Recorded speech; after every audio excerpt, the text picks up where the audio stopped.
سامنے جوابی، آج آپ لوگ خواجہ غریب نواز کی زندگی کا جائزہ لیجیے تو پتہ چلے گا کہ جس وقت آپ لوگوں نے اس واقعے کو سنا ہوگا، سنتے ہی رہتے ہوں گے، لیکن آپ لوگوں کو سمجھانے کے طریقے سے تاکہ آپ لوگوں کے بات سمجھ میں آ جائے اور سمجھانے کا جو مقصد ہے میرا وہ بھی کامیاب ہو جائے۔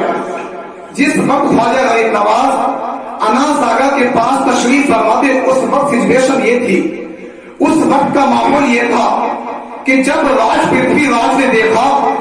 کہ لوگ معین الدین کی طرف کھینچتے جا رہے ہیں،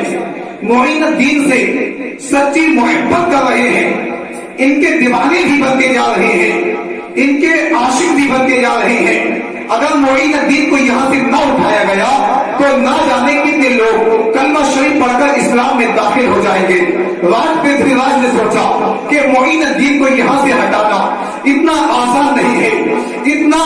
ایزی نہیں ہے، اتنا آسان نہیں معین الدین کو یہاں سے ہٹانا۔ اس نے دیکھا کہ معین الدین کو اللہ تبارک و تعالی نے بڑی قوت سے نوازا ہے، بڑی طاقت سے نوازا ہے، ہزارہ کوششوں کے باوجود خواجہ غریب نواز کے ماننے والوں کی تعداد کم نہیں ہوتی۔ جب راج پرتھوی راج نے 20,000 کوشش کی، کافی کوششیں کرنے کے باوجود خواجہ غریب نواز کے ماننے والوں کی تعداد کم نہیں ہوتی۔ اب راج پرتھوی راج نے جادوگروں کو بلایا، جادوگروں کو بلانے کے بعد کہا کہ معین الدین پر جادو کرو، کسی بھی طریقے سے ان کو یہاں سے اٹھاؤ، ان کو یہاں سے بھگانے کی کوشش کرو۔ اب جادوگروں نے اپنا جادو کرنا شروع کیا۔ اب خواجہ غریب نواز نے اپنے سامنے ایک آیت الکرسی کا حصار کھینچ لیا، ایک نشان کھینچ لیا اور آپ اس کے بیچ میں کھڑے ہوئے، یا جس کی وجہ سے جادو کا اثر آپ پر نہیں ہو رہا تھا۔ اب جو سب سے بڑا جادوگر تھا اس نے راج پرتھوی راج سے کہا کہ معین الدین پر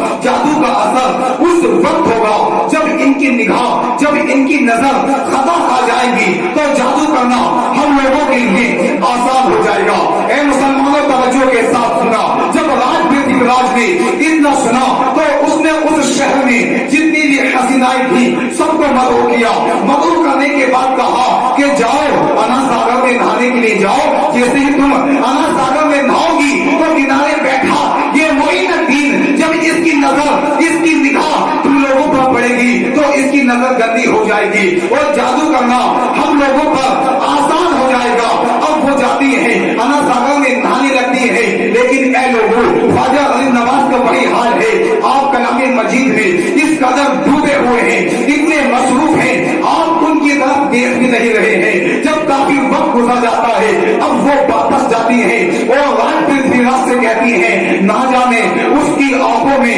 کس کا حسن و جمال چھایا ہوا ہے، اس نے تو ہم لوگوں کی طرف ایک نظر بھی اٹھا کر نہیں دیکھا۔ جب راج پرتھوی راج نے اتنا سنا تو اس نے اپنی بیٹی کو بلایا، بیٹی کو بلانے کے بعد کہا بیٹی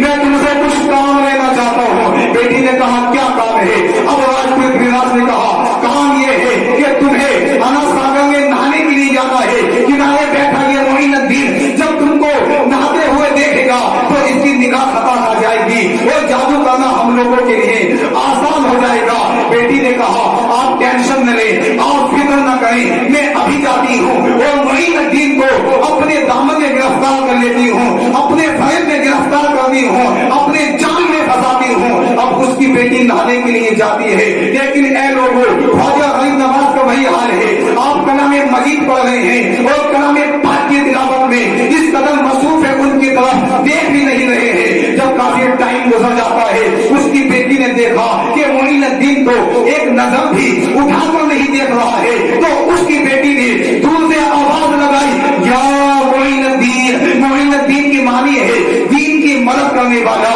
جب خواجہ غریب نواز نے اتنا سنا تو آپ نے نظر نیچے کو جھکائی، پھر ایک نظر اس کی طرف دیکھا اور کہا لبیک یا بنتی، ہاں میری بیٹی میں حاضر ہو۔ جب بیٹی کا لفظ راج پرتھوی راج کی بیٹی نے خواجہ غریب نواز کی زبان سے سنا تو اس کی دل کی دنیا بدل جاتی ہے اور اس کے دل سے کفر نکل جاتا ہے اور کلمہ شریف پڑھ کر اسلام میں داخل ہو جاتی ہے۔